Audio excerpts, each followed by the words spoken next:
Important, segregation, indifferent assortment और linkage. अब बच्चों इन तीनों ही टर्म को हम यहाँ पर समझने जा रहे हैं। सबसे पहली टर्म आती है सेग्रीगेशन। सेग्रीगेशन का मतलब होता है मियोसिस के टाइम पर होमोलोगस क्रोमोसोम का सेपरेशन हो जाना, इसी को हम सेग्रीगेशन कहते हैं। ये टर्म बड़ी इंपॉर्टेंट है तो क्योंकि इन्हीं के बेसिस पे पूरी जेनेटिक्स रहेगी। जब बच्चों मियोसिस चलती है तो शायद आपको इतना याद भी होगा कि सेल साइकिल की शुरुआत G1 से होती है, उसके बाद G2 के बाद एम में पहला पार्ट प्रोफेज, उसके बाद मैं आप लोगों को बच्चों डायरेक्टली मेटाफेज में समझाने जा रहा हूँ। जब बच्चों मेटा आती है तो मेटाफेज का मतलब होता है मिडिल, मेटाफोर। तो जब भी आप कहीं पर भी मेटाफेज का डायग्राम देखना, आप लोगों को क्रोमोसोम हमेशा बीच में दिखेंगे। कभी भी देखना मेटाफेज में क्रोमोसोम बीच में होता है, मेटा का मतलब ही मिडिल है कि क्रोमोसोम बीच में अरेंज है।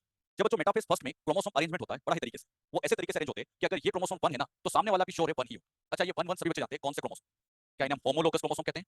तो ऐसे अरेंज होंगे कि होमोलोगस बिल्कुल आमने सामने। अच्छा ये आमने सामने होना भी जरूरी है ताकि इनका बंटवारा अच्छे से हो, कि एक गैमेट में ये 1 चला गया तो बताओ दूसरे गैमेट में दूसरा 1 जाए। अच्छा ये बराबर बंटवारा हो इसलिए इनको आमने सामने बिठाना पड़ता है। अच्छा अब बताओ यहाँ क्रोमोसोम 2 है, सोच के जवाब देना, सामने वाला 2 ही होगा, वेरी गुड। यहाँ 3 तो 3। अच्छा ऐसे हम चलते जाए, हमारी सेल में यहाँ 23 तो यहाँ टोटल काउंट करो 46। तो जितने भी 46 क्रोमोसोम है सभी बच्चे देख रहे हैं क्या 2 लाइंस में अरेंज हो गए?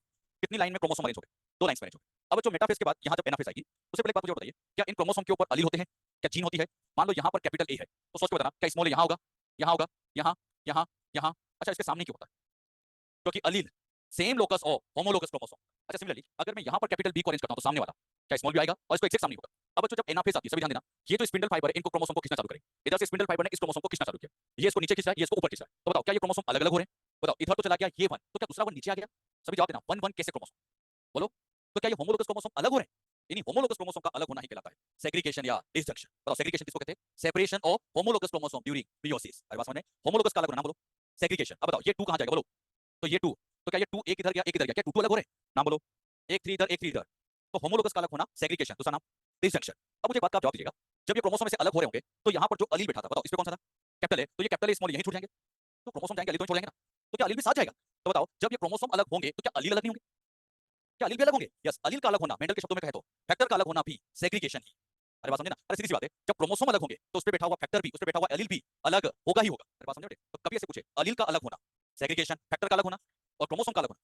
रियलिटी में सेग्रीगेशन क्रोमोसोम का होता है, सेग्रीगेशन किसका होता है? लेकिन जब क्रोमोसोम सेग्रीगेट करेंगे तो अलील तो अपने आप सेग्रीगेट होंगे ही होंगे। अच्छा क्रोमोसोम अलग होते तो अलील क्यों अलग हो जाते? क्योंकि उसी पे तो बैठा है। अरे बात समझे बेटे? उसके साथ साथ वो अलग हो जाता है।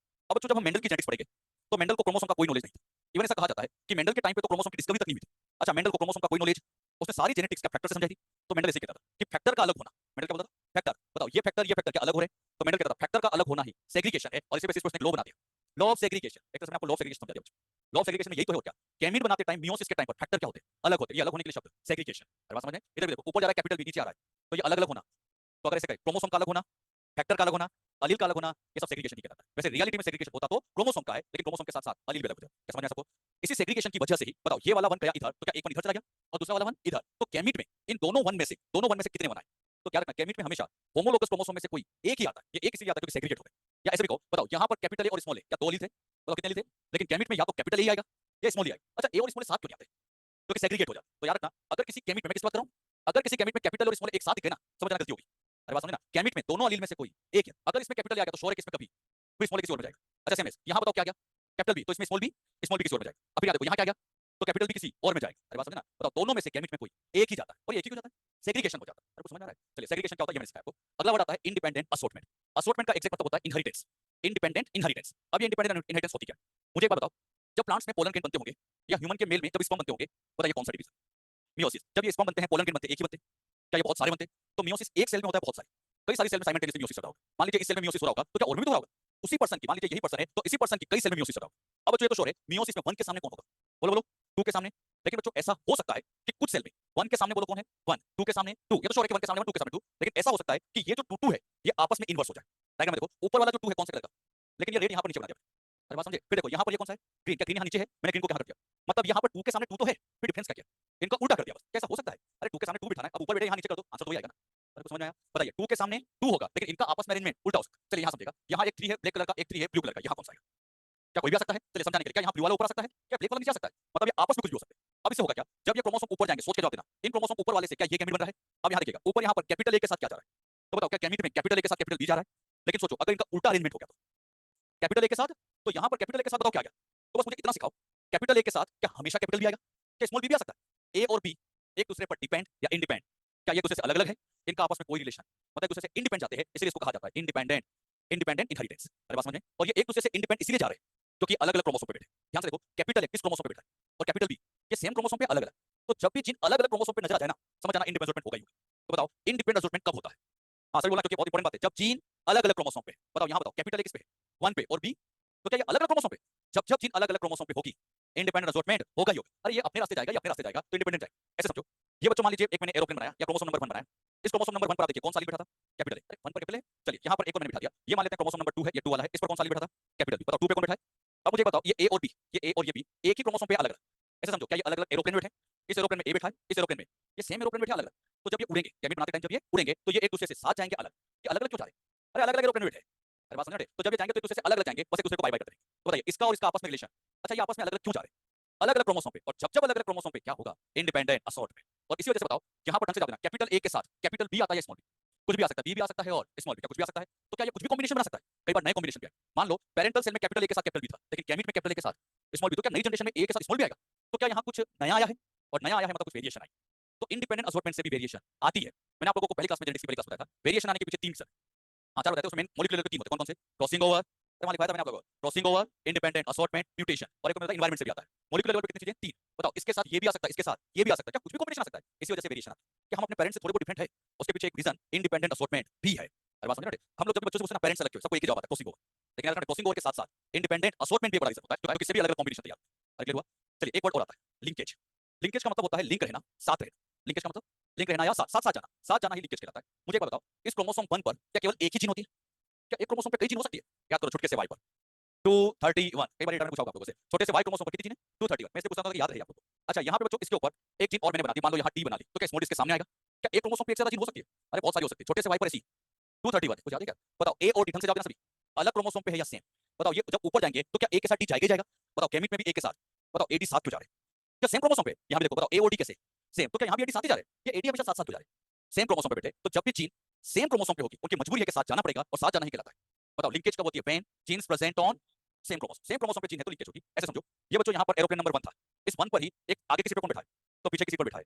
क्या ए और डी एक ही एरोप्लेन में बैठे? बस ये पीछे किसी पे बैठा हुआ है। अब बताओ जब ये एरोप्लेन उड़ेगा तो क्या इनको साथ जाना पड़ रहा है? क्यों जाना पड़ रहा है साथ? अरे तो जब ये उड़ेंगे क्या साथ जाएंगे? बताओ गैमीट में साथ, अगली पीढ़ी में तो क्या ये हमेशा साथ जा रहे हैं? साथ साथ जा रहे हैं, लिंकेज। और ये साथ क्यों जा रहे हैं? अरे एक एरोप्लेन में बैठे हैं, मजबूरी है कि इनको तो साथ में उड़ना ही उड़ना है। अरे बात समझ रहे? तो जब भी जीन एक क्रोमोसोम पे आ गई, बताओ क्या शो करेंगे? तो फिर इंडिपेंडेंट स्टेटमेंट कब होता है? जब अलग अलग क्रोमोसोम पे बैठे। क्या तीनों टर्म समझ में आई? एक बार मैं ढंग से पूछूंगा, सब अच्छे जवाब देना। होम का अलग होना, जीन का नॉन होमोलोगस क्रोमोसोम पे बैठा होना, इंडिपेंडेंट असॉर्टमेंट एक ही क्रोमोसोम पे बैठा होना, लिंकेज कब होती है? सेम क्रोमोसोम पर है। इंडिपेंडेंट असॉर्टमेंट कब होता है? अलग अलग क्रोमोसोम पर बैठा होता है, तो एक दूसरे से इंडिपेंडेंट जाते हैं। जैसे बच्चों आपको सिखाने के लिए मैंने यहाँ पर एक इस तरह का क्वेश्चन बना लिया। ये मान लेते हैं क्रोमोसोम 1 है, ये क्रोमोसोम 5 है। इस पर बच्चों यहाँ capital T small T, capital R small R, और यहाँ लेता हूँ कैपिटल ई स्मॉल ई। अब जो मैं पूछूं उसका जवाब देना, इन तीनों में से कैपिटल टी स्मॉल टी क्या शो कर रहे हैं? सेग्रीगेशन, इंडिपेंडेंट असॉर्टमेंट या लिंकेज? बस ढंग से जवाब देना। बताओ ये जो क्रोमोसोम है ये भी 1 है और ये भी, ये 1 1 कौन से? और होमोलोगस कैसे अलग होना या अलील का अलग होना, तो क्या ये सेग्रीगेशन शो करे? चलिए बताइए कैपिटल टी ढंग से जवाब देना, कैपिटल आर क्या शो करे? हाँ बताओ ये लिंकेज क्यों शो करे?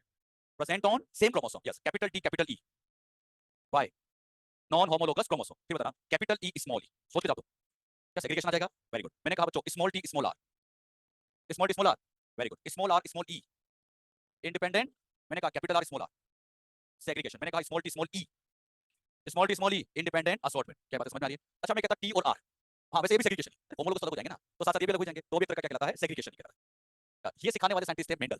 ये सिखाने वाले कौन थे? और लिंकेज सिखाने वाले मॉर्गन। तो जब मैं आपको मॉर्गन की जेनेटिक्स पढ़ाऊंगा, लिंकेज पढ़ाऊंगा, और जब मेंडल के बारे में पढ़ेंगे तो इनको डिटेल में पढ़ेंगे। अरे बात समझ में आ रही है? क्या बात समझ, क्या बात समझ में? मेरे पास सेग्रीगेशन या डिसजंक्शन, इसी डिसजंक्शन से मिलती जुलती एक टर्म और आती है जो मैंने एक बार पहले भी आपसे डिस्कस की थी, फिर इसको समझ लीजिएगा। Non disjunction. नॉन डिसजंक्शन का मतलब होता है कि अगर कोई एरर हो जाए, कोई गलती हो जाए। डिसजंक्शन का मतलब होता है प्रॉपर अलग होना। बताओ क्या कहता है डिसजंक्शन? कोई गलती हो जाए तो। अब यहाँ देखिए बताइए, इस 1 1 का अलग होना सेग्रीगेशन एक नाम, और डिसजंक्शन इससे क्या हुआ? क्या एक 1 इधर गया? क्या एक 1 इधर गया?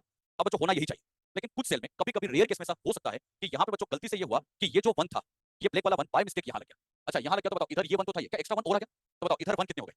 बोलो बोलो बोलो, तो क्या यहाँ पर ये वाला 1 भी इधर ही पहुंच गया और इधर तो 1 गया ही नहीं? तो बताइए क्या प्रॉपर अलग हुआ या कोई गलती होगी? बस यही गलती कहलाती है नॉन डिसजंक्शन। इस नॉन डिसजंक्शन से ध्यान से देखो, इस सेल में क्रोमोसोम की नंबर ज्यादा हो गई, और इसमें तो क्या इसमें क्रोमोसोम कम भी हो सकते हैं और ज्यादा भी हो जाए। अगर एक क्रोमोसोम ज्यादा हो जाए तो उसे कहते हैं ट्राइसोमी, तो ज्यादा एक का बढ़ जाना। और अगर क्रोमोसोम कम हो जाए मोनोसोमी, और ये ट्राइसोमी मोनोसोमी इसीलिए होती है क्योंकि नॉन डिसजंक्शन हो जाता है। ये नॉन डिसजंक्शन समझ में आया? बताइए प्रॉपर अलग होना, सेग्रीगेशन या गलती हो जाए तो। बताओ नॉन डिसजंक्शन से क्या होगा? किसी सेल में क्रोमोसोम ज्यादा हो जाएंगे तो किसी में कम हो जाएंगे, मतलब कुछ ना कुछ प्रॉब्लम आने वाली है। तो बस ये टर्म में पढ़ लीजिएगा नॉन डिसजंक्शन क्या होता है। इसमें पहले वाली लिखाई थी, फिर लिख लो एक बार, इससे मिलती जुलती वर्ड है नॉन डिसजंक्शन। अच्छा सारी टर्म आगे में काम में लेनी है, तो जब मैं आगे पूछूं तो ऐसा नहीं कि भूल गए। नॉन डिसजंक्शन देखिए, any mistake, any mistake during, any mistake during separation of homologous chromosome, any mistake during separation of homologous chromosome is called non disjunction. लिखने के लिए बेसिक जरूरत पड़ती है गैमेट बनाना। अब ये गैमेट फॉर्मेशन कैसे किया जाते हैं, इनके क्या क्या रूल होते हैं समझते हैं। गैमेट फॉर्मेशन, गैमेट जो होते हैं ये एक तरह की हैप्लॉइड सेल है जो कि बच्चों मियोसिस से बनती है। मान लीजिए डिप्लॉइड सेल है, इसके अंदर जब मियोसिस की प्रोसेस हुई तो ये जो रिजल्टेंट सेल एन बनी है, इसी एन को हम कह देंगे गैमेट। जब भी बच्चों गैमेट का आपको पता करना हो, कभी भी आपको बच्चों टाइप्स ऑफ गैमेट निकालना हो, कितने टाइप के गैमेट बनेंगे, तो इसके लिए सिंपल सा फॉर्मूला होगा 2 की पावर n। अच्छा यहाँ फॉर्मूला बच्चों बहुत आसान है, 2 की पावर n से बड़े आसानी से आपको टाइप पता चल जाएगा, लेकिन बच्चों को ये पता नहीं चलता कि सर यहाँ n क्या था। सबसे ज्यादा गड़बड़ इसी में होती है, फॉर्मूला तो आसान है लेकिन वो n को नहीं समझ पाते कि व्हाट इज है। Here n is the number of heterozygous pair. n क्या है बच्चों, हेट्रोजाइगस पेयर, कि कितने हेट्रोजाइगस पेयर होंगे वही बच्चों n इंडिकेट करेगा। अच्छा इस फॉर्मूले से आपको टाइप्स मिल जाएंगे, लेकिन कौन कौन से गैमेट बनेंगे, उनके क्या जीनोटाइप बनेंगे, उसको निकालने के लिए जो मेथड काम में ली जाती है उस मेथड का नाम है फोर्क लाइन मेथड। अच्छा इस फोर्क लाइन मेथड में बस दो बात याद करिए, जब भी बच्चों कहीं पर भी होमोजाइगस कंडीशन दिख जाए, होमोजाइगस, तो आपको कुछ नहीं करना है, बस स्ट्रेट लाइन खींच देनी। और अगर कहीं पर हेट्रोजाइगस कंडीशन नजर आ जाए तो आप लोगों को वहां पर ऐसे सिंपल फोर्क बनाना है। जैसे मैं कुछ एग्जांपल से क्लियर करता हूं। मैंने बच्चों एक प्लांट का जीनोटाइप लिखा कैपिटल ए, और मैंने कहा बच्चों इससे बनने वाले गैमेट का जीनोटाइप लिखिए। पहले बताओ यहाँ पर ये जो पेयर होमो या हेट्रो, क्या ये होमो हेट्रो पहचान में आता है? हाँ ये आना चाहिए, टर्मिनोलॉजी सब क्लियर होनी चाहिए आपको, तभी समझ में आएगा। ये पेयर कैसा है, होमोजाइगस है। एन क्या चीज है, एन क्या चीज है बताओ। यहाँ हेट्रो कितने हैं? तो यहाँ एन की वैल्यू बोलो 0, बताइए 2 की पावर इज इक्वल टू, तो कैसे एक टाइप का गैमेट बनेगा। अब वो हमें सोल्व करना है, तो उसके लिए मेथड लगाएंगे। फोर्थ लाइन मेथड में होमोजाइगस आ जाए तो स्ट्रेट लाइन, बताइए कंडीशन, बोलो बोलो बोलो। तो होमोजाइगस से तो कुछ नहीं करना, सीधी लाइन खींचेंगे और इन दोनों में से कोई एक लिख लो, बस यही गैमेट बन गया। मतलब ये एक तरह से इसका गैमेट आ जाएगा। गैमेट में दोनों में से कोई एक आ जाता है। अब बच्चों यहाँ एक टाइप का बन गया। हाँ इस प्लांट में कैपिटल ए वाले यहाँ बहुत सारे गैमेट्स बने, लेकिन सबका जीनोटाइप तो सेम है। तो टाइप कितना है, नंबर कितनी भी हो सकती है, नंबर सो मेनी। हम किसकी बात कर रहे हैं, type, and type always one. कौन सा, कैपिटल ए। अब बच्चों मैंने एक जीनोटाइप और लिखा, मैंने यहाँ नेक्स्ट जीनोटाइप लिखा कैपिटल ए, सॉरी ये ले लेते हैं कैपिटल टी स्मॉल टी। सभी बच्चों बताएंगे यहाँ एन की वैल्यू, व्हाट इज एन, क्या ये हेट्रोजाइगस है, बताओ एन की वैल्यू। हाँ तो ऐसे काउंट करना 1 2, नहीं पेयर, बताओ पूरा पेयर कितना है, एक, तो हेट्रोजाइगस पेयर 1 है, 2 की पावर इज इक्वल टू। अब वो 2 हमें निकालना है, पेयर कैसा, होमो हेट्रो। क्या करें, क्या फॉल्ट बना दो। अब फॉल्ट बनाने के बाद ये जो टी स्मॉल टी, एक तरफ लिख लो कैपिटल टी, तो एक तरफ लिख दो स्मॉल टी, मतलब दोनों को अलग अलग कर दो। अब ये जो बन गया इनको क्या कहोगे, गैमेट। बताओ इस गैमेट में क्या गया, तो इसमें कभी स्मॉल टी नहीं आया, और इसमें स्मॉल टी आ गया तो कैपिटल टी नहीं आया। बताओ कितने टाइप के बनते हैं। चलिए अगला केस लेते हैं। मैंने अगला जीनोटाइप यहाँ लिखा capital A small A, capital B, और मैंने कहा इससे गैमेट बनाना है। पहले सभी बच्चे बताओ what is value of N, बताओ क्या एन में ये काउंट होगा ये, क्योंकि एन क्या चीज है, एन की वैल्यू 2 की पावर इज इक्वल टू, क्या वो 2 गैमेट बना सकते हो। अब यहाँ पर एक एक को सोल्व करो। पहला पेयर देखो, होमो या हेट्रो, क्या करें, फॉर, चलिए फॉर बना लिया, एक तरफ लिख दिया कैपिटल है, दूसरी तरफ, वेरी गुड। अब बताइए अगला पेयर होमो हेट्रो, तो क्या सीधी लाइन किसके कैपिटल लिख ले, ऐसा नहीं करना, जहां ये खत्म हो उसके आगे कंटिन्यू कर। अरे बात समझा, जब हम आगे क्वेश्चन देंगे तो बच्चे क्या करते हैं, इसको अलग अलग बनाते हैं, नहीं, जहां ये खत्म हो उसके आगे, बताइए अगला पेयर कैसा, होमो, तो इधर भी सीधी लाइन इधर भी सीधी लाइन। अब यहाँ लिख दोगे कैपिटल बी, यहाँ भी कैपिटल बी। अब बोलो capital A capital B, arrange करो, मतलब अगला बोलो स्मॉल ए कैपिटल बी, बताओ ये क्या कहलाता है। और आप देखो दोनों में से गैमेट में कोई एक, इन दोनों में से भी एक। अरे बात समझना, चलिए अगला कैसे देता हूं। मैंने यहाँ अगला जीनोटाइप लिखा स्मॉल ए capital B small b capital D capital, और मैंने कहा इस बार गैमेट बना सकते हो। एन की वैल्यू, एन की वैल्यू क्या बनाएगी, ये काउंट, ये एन की वैल्यू 2 की पावर इज इक्वल टू, अब वो 2 सोल्व करना है। बताइए पहला पेयर क्या करें, स्ट्रेट लाइन, क्या यहाँ स्मॉल लिखते। अब अगला पेयर, तो क्या नीचे बनाऊं, नहीं इसी को कंटिन्यू करना है। बताइए यहाँ क्या लगाएंगे, एक तरफ लिखेंगे और एक तरफ अगला पेयर। देखो क्या करूं, तो स्ट्रेट लाइन, बताओ यहाँ भी और यहाँ भी क्या लिखूं, और यहाँ, अच्छा मैं इसको और बढ़ा, मैंने कहा कैपिटल ई स्मॉल ई। अब क्या करते हैं, तो यहाँ पर भी और यहाँ पे भी, बताओ यहाँ क्या लिखें? और यहाँ और यहाँ, और ऐसे कंटिन्यू बनाते जाओ। लेकिन मैंने ठीक है यहाँ तक आपको दिया, तो क्या सोल्व कर सकते हैं। अब बताइए अरेंज करो इनको, स्मॉल ए कैपिटल बी कैपिटल डी, ये बोलो, और ये क्या बन जाएंगे गैमेट, क्या सोल्व करना है। ऐसे में कुछ क्वेश्चन आपको पहले इसको बना लो, फिर कुछ क्वेश्चन। हेट्रो तो क्या फॉर बना लिया होगा, अगला पेयर भी हेट्रो तो फॉर बना लिया होगा, और अगला पेयर भी हेट्रो, तो यहाँ टी स्मॉल डी, यहाँ टी स्मॉल डी, यहाँ टी स्मॉल डी, यहाँ टी स्मॉल डी। और जब बच्चों आपने इसको पूरा अरेंज करके देखा होगा, तो इसके अंदर मैंने जो पूछा वो स्मॉल ए कैपिटल बी स्मॉल डी ये बना होगा। अच्छा ऐसे कितने बने टोटल, 8 बने हैं, और इसमें से मैंने ये पूछा है, बताओ कितना है, 1, कितने में से, 8 में से, आंसर 1 बाय, कैसे सोल्व कर लिया, आसान तरीका से। यहाँ पे बच्चों दो कंडीशन होती है। अगर मान लो होमोजाइगस, ध्यान सुनो बेटे, क्योंकि हम अगली क्लास में ऐसे क्वेश्चन करेंगे, इतना बड़ा नहीं, ये तो समझाने के लिए बात हो गया। अगर होमोजाइगस है तो इससे हमेशा एक ही गैमेट बनेगा कैपिटल टी। अरे सीधी लाइन और कैपिटल टी, बताओ कितना बनेगा, एक, तो क्या 1 लिख सकते हैं इसको, या 1 बाय 1 लिखो तभी बात हुई। अगर हेट्रोजाइगस है तो सोचना कितने गैमेट बनेंगे, तो कौन कौन से, कैपिटल टी और स्मॉल टी। मैंने कहा बच्चों इसके बनने के चांस 1, कितने में से, 1 बाय 2 इसके। तो बस इतना सा कंसेप्ट याद रखना है कि होमोजाइगस है तो 1, हेट्रोजाइगस तो 1 बाय 2। अब यहाँ पे फटाफट देखते रहना, पेयर कैसा, बोलो बोलो, ये आने का चांस 1 बाय 2, बताओ ये 1 बाय 2, बताइए ये 1 बाय 2, आंसर 1 बाय 8 सॉल्व। अरे बात समझ गए ना। तो हाँ कुछ नहीं, बहुत आसान है ना, ये बस समझाने के लिए आपको इतना बड़ा है। तो आगे बच्चों, हाँ हाँ, आगे जो हम क्रॉस करेंगे उन क्रॉस में इतना बड़ा कुछ नहीं होगा। मैं आप लोगों को इतने शॉर्ट करके समझा दूंगा कि हाँ जेनेटिक्स में ही फायदा है कि क्वेश्चन लिखने में टाइम लगेगा, आपको आंसर पे आ जाएगा, है ना, बस एक बार प्रैक्टिस हो जाए तो समझ लेना क्या कंसेप्ट सिखाया। होमोजाइगस तो हेटेरोजाइगस तो 1 बाय 2, लेकिन ये क्या सोल्व करने के लिए, गैमीट कंडीशन ध्यान रखना, ऐसा नहीं कर लगा दो है ना, तो ये गैमीट के लिए तरीका होगा। अच्छा इसमें बच्चों कई क्वेश्चन और हैं, अगली क्लास में उसको लेके आज इतना ही। देखिए question, genotype of a plant is, genotype of a plant is small E capital H small H. ऐसे बच्चों चाहे तो पूरी एबीसी लिख सकते हैं। तो genotype of this plant produces 320 gametes, this plant produces 320 gametes, find out number of gamete, find out number of gametes contain following genotype। उसमें पहला capital T capital B capital G small are small E small h. दूसरा capital T, capital B, small g, small are, capital E, capital H. ये capital H small, ये small h. One, बताओ ये hetero है तो 1/2, ये hetero है तो 1/2, ये वाला होमो है तो 1, और ये वाला हेट्रो है तो 1/2, और इसको सोल्व किया तो आंसर आ गया 1 बाय, ये 1/16 क्या है, लेकिन टोटल प्लांट कितने बने, 320, सोल्व किया तो आंसर 20। समझ गए? बताइए इसको सोल्व करते हैं, कैपिटल टी स्मॉल टी से ये कैपिटल टी आने के चांस 1/2, बताओ ये वाला 1, ये वाला 1/2, ये वाला 1/2, ये वाला 0 क्यों, हेट्रो जाएगा यहाँ तो होमो जाएगा, और इसमें स्मॉल ही है और यहाँ कैपिटल ही पूछा है, और कैपिटल कभी आ ही नहीं सकता। अच्छा ये वाला कितना जाएगा 1/2, लेकिन फिर भी आंसर तो क्या जाएगा 0। समझ गए कैसे करना है, बस सीधा सा कंसेप्ट, होमो जाएगा से तो 1, हेट्रो है तो 1/2, सीधा सा कंसेप्ट। अच्छा ऑटोसोम के अलावा फीमेल में जो सेक्स क्रोमोसोम होते हैं सबको याद है कौन से, और मेल में एक्स वाई। अब जो मैंने लाइन यहाँ लिखी है कि x link gene small D, पर इसका मीनिंग समझो कि ये एक्स क्रोमोसोम है और इसके ऊपर एक जीन लगी है जिसका नाम टी है। बताओ एक्स क्रोमोसोम पे कौन सी जीन लगी है, टी, तो हम इसको ऐसे लिखेंगे x link gene small D. अच्छा फीमेल में आप बताइए बच्चों कितने एक्स होते हैं, तो इसके ऊपर क्या लिखा, स्मॉल डी लिखा, कैपिटल डी लिखा, क्या क्वेश्चन में स्मॉल डी लिखा है तो हम स्मॉल डी पुट करेंगे। हाँ अगर मुझे यहाँ पर अलग करवाना तो मैं लिखता कि एक पर कैपिटल डी है दूसरे पर स्मॉल डी, मतलब हेटेरोजाइगस लिखा था, लेकिन यहाँ पे याद रखना दोनों पे स्मॉल डी पुट करेंगे। अच्छा मेल में अब बताइए मेल में क्या क्या होता है, एक तो होता है एक्स और दूसरा, अब यहाँ देखिएगा यहाँ पर एक्स के ऊपर तो मैंने स्मॉल डी लगा दिया क्योंकि एक्स है, वाई के ऊपर डी क्यों नहीं लगा रहा हूँ, क्योंकि एक्स पे जुड़ी है ना कि वाई पे।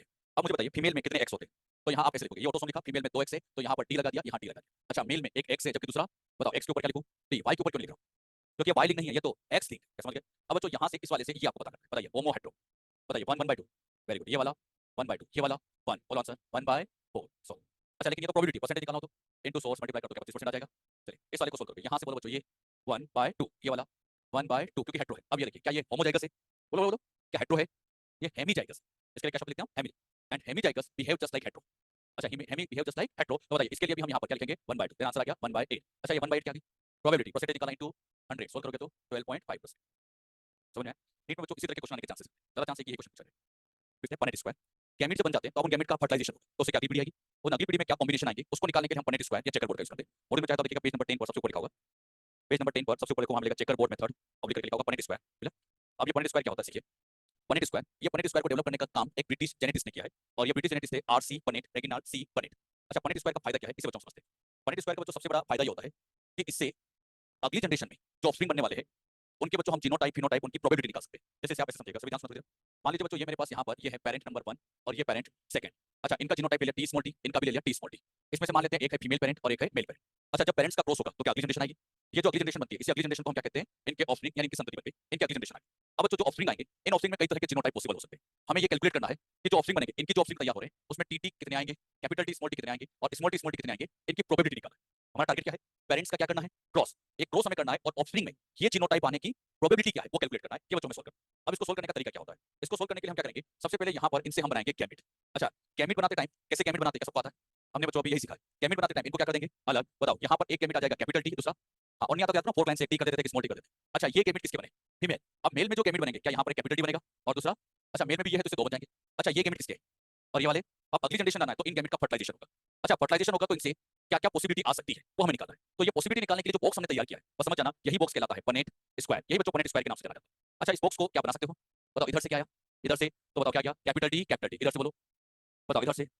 अच्छा स्मॉल टी कैपिटल टी, लेकिन पहले हाँ कैपिटल को लिखा करो ना, वैसे वो भी सही है गलत नहीं होता है, लेकिन लिखने का तरीका पहले क्या लिखना चाहिए, हाँ कैपिटल तो डोमिनेंट पर लिखना चाहिए। बताइए अगला स्मॉल टी बना सकते हो ये। अच्छा ये गैमेट किसके, फीमेल, और ये लिखने का एक स्टैंडर्ड तरीका ये कहता है कि फीमेल के जो गैमेट होते हैं ये हमेशा वर्टिकली लिखना चाहिए और मेल गैमेट हमेशा हॉरिजॉन्टली लिखना चाहिए, ये लिखने का एक तरीका है। लेकिन सोचिए अगर मैं मेल गैमेट को यहाँ लिख देता और फीमेल गैमेट को यहाँ लिख देता तब भी आंसर, हाँ लेकिन फिर भी लिखने का एक स्टैंडर्ड तरीका ये कहता है कि फीमेल यहाँ रखिए और मेल गैमेट यहाँ रखिए, लेकिन आप इनको आपस में अरेंज उल्टा भी कर दोगे आंसर पे कोई फर्क नहीं पड़ता। अब बच्चों ये जो बॉक्स हमने बना लिया इससे एक तरह से इनकी ऑफरिंग की प्रोबेबिलिटी निकालने के लिए बनाया है। यहाँ ऑफरिंग में अब हमें जीनोटाइप निकालना है, बताओ टी कितने दिख रहा है, आप बताओ क्या ये एक दिख रहा है, कितने के बॉक्स में 4 तो 1/4, अरे बात समझ में। अब यहाँ देखिए टी स्मॉल टी निकालो, एक ये क्या 2 दिख रहा है कितने में, तो इसकी प्रोबेबिलिटी आ जाएगी 2 आउट ऑफ 4। अच्छा मैंने कहा स्मॉल टी कितने में से, तो बताइए चेकर बोर्ड का क्या फायदा, पनेट स्क्वायर का क्या फायदा, ऑफस्प्रिंग में क्या जीनोटाइप आएगा उनकी प्रोबेबिलिटी पता करने के लिए हम ये चेकर बोर्ड बनाते हैं। अरे बात समझ में आई, चलिए अब बच्चों हमने ये तो समझ लिया कि हमने जीनोटाइप निकाली, लेकिन मैंने कहा नहीं बच्चों आप फिनोटाइप निकालिए, क्या फिनोटाइप निकाल सकते हैं, चलिए फिनोटाइप निकालना है, यहाँ सभी बच्चे बताएंगे यहाँ का फिनोटाइप, ये जीनोटाइप फिनोटाइप जानते हो ना, हाँ क्योंकि हर क्लास में ये बार बार इसमें होगा। बताओ ये टी टी लिखते हैं ये क्या कहलाता है, मतलब जीनोटाइप फिनोटाइप, जीनोटाइप। अब यहाँ ये जो टोल लिखा है ये क्या है, बोलो टोल यहाँ, और इस लास्ट में क्या ड्वार्फ आ जाएगा। अब बच्चों फिनोटाइप में जैसे कि मैंने आप लोगों से पूछा कि यहाँ बच्चों टोल कितने बने सोल्व करो, क्या टोल 3 आ गए तो मैं लिखूंगा 3 आउट ऑफ, वेरी गुड। मैंने कहा नहीं बच्चों ड्वार्फ निकाल, क्या 1/4 आ जाएंगे, ये 3/4 1/4, क्या ये भी तो प्रोबेबिलिटी है लेकिन किसकी, तो चेकर बोर्ड से जीनोटाइप का पता लगाया फिनोटाइप दोनों का, क्या दोनों निकाल सकते हैं। अब आपकी एनसीईआरटी लिखा है, एनसीईआरटी लिखा है Punnett square in British genetics ने डेवलप किया था, इससे हम ऑफस्प्रिंग में क्या जीनोटाइप आते हैं उनकी प्रोबेबिलिटी कैलकुलेट करते हैं। उन्होंने क्या लिखा है जीनोटाइप क्या आते हैं, लेकिन मुझे बताओ क्या फिनोटाइप भी पता लगा सकते हैं, तो याद रखना इससे हम जीनोटाइप भी पता लगा सकते हैं फिनोटाइप भी पता लगा सकते हैं। लेकिन मान लो कभी ऐसा आ जाए, ऐसा आना नहीं चाहिए, लेकिन मान लो कभी ऐसा आ जाए कि अगर हमें चेकर बोर्ड बनाना है तो उससे हमें पहला ऑप्शन जीनोटाइप की प्रोबेबिलिटी निकालेंगे, दूसरा फिनोटाइप और तीसरा बोथ आंसर बोथ। अब बच्चों बोथ दिया ही नहीं तो हम जीनोटाइप पे जाएंगे, क्यों, हाँ, जहां भी डाउट आ जाता है अपने लिए एक ही सॉल्यूशन। एनसीईआरटी ने जीनोटाइप लिखा है तो हम भी क्या मान लेंगे बच्चों जीनोटाइप। वैसे मैं कहूंगा क्या दोनों निकाल सकते हो, एक को टिक करना, जीनोटाइप पे जाएंगे, रीजन समझ गए, अकॉर्डिंग टू एनसीईआरटी, बात समझ में। तो ये बच्चों पहला होमो हेट्रो, तो फोर बनाओ ना। अच्छा, अगला पेयर होमो हेट्रो, हेट्रो क्या करेंगे, इसके आगे फिर फॉर बी स्मॉल बी, इधर भी बी स्मॉल बी। अब बताओ पहला क्या बना, capital A capital B, capital A small B, small A capital B, small A small B, और ये बच्चों इसके क्या कहलाएंगे, गैमीट। अरे बात समझ रहे हो, क्या गैमीट बनाने का तरीका याद है, जैसे बनाया था मैंने लास्ट क्लास से। अच्छा, इससे गैमीट बनाओ, पहला पेयर होमो हेट्रो, तो क्या लिखूंगा, स्ट्रेट लाइन और स्मॉल ए। बताओ अगला पेयर हेट्रो है तो कैपिटल बी स्मॉल बी, बताओ गैमीट बोलो, स्मॉल ए कैपिटल बी स्मॉल ए स्मॉल बी, क्या ये इसके गैमीट बन गए। अब बच्चों इनको अरेंज करके बॉक्स बनाना ये कोई बड़ी बात नहीं होती, मेन गड़बड़ कहाँ होती है, गैमीट्स में। तो बस आप ये सीख जाओ, गैमीट बनाने के लिए अगर मैं अलग से क्वेश्चन देता ना तो सब सही करते है ना, लेकिन जैसे इसमें आते हैं ना यहाँ पर ये अलग अलग करके जाते हैं। अब बताओ इनको क्या अरेंज करना नहीं आता है, अब तो बहुत आसान है, बताओ क्या बन जाएगा, capital A small A capital B capital B, इसको सोल्व करोगे, capital A small A B small B, यहाँ से स्मॉल ए कैपिटल बी यहाँ जाएगा स्मॉल ए बी स्मॉल। फिर बच्चों यहाँ पे इसको सोल्व किया, A small A B small b, A small A small B small B, small A capital B small B, small A small b, ये आ जाएगा। अब बच्चों जो पूछा उसको निकाल, क्या पूछा मैंने, capital A small A capital B, क्या ये दिख रहा है, और कहाँ जा रहा है, कहीं नहीं, तो 1 आउट ऑफ टोटल कॉम्बिनेशन 8, तो ये 8 का चक्कर पड़ता है 1/8। पहली बात समझ में। अब बताइए एक और क्या पूछा मैंने, स्मॉल ए कैपिटल बी स्मॉल, एक तो ये दिख रहा है और एक और ये दिख रहा है, बताओ कितने दिखाई दे रहे हैं, तो 2 आउट ऑफ कितने आ जाएंगे 8, आंसर 1/8 2/8। बात समझ गए। अब बच्चों ये बहुत आसान है, किस तरह से हम सोल्व करें, तो समझना कैसे सोल्व करना है। सबसे ज्यादा गलती आप कहाँ कर रहे हो, कैमिन बनाने, बाकी ये बॉक्स बनाने में कोई दिक्कत नहीं, कैमिन बनाने में गलती होती है। और ये गलती ऐसा नहीं कि आपसे होगी, ये गलती मुझे पता है जब हम पहली बार क्वेश्चन करते हैं सबसे होती है। हाँ, मैं से बच्चा मैं कितने आपसे बोल दूं कि गलती नहीं होनी चाहिए लेकिन फिर भी होगी। अच्छा, अगर मैं आगे आपसे कहूं R small R Y small से कैमिन बना लोगे, capital R small are capital I small कैसे बना लोगे। हाँ, अब गलती होगी कोई बात नहीं, लेकिन आगे नहीं दिक्कत।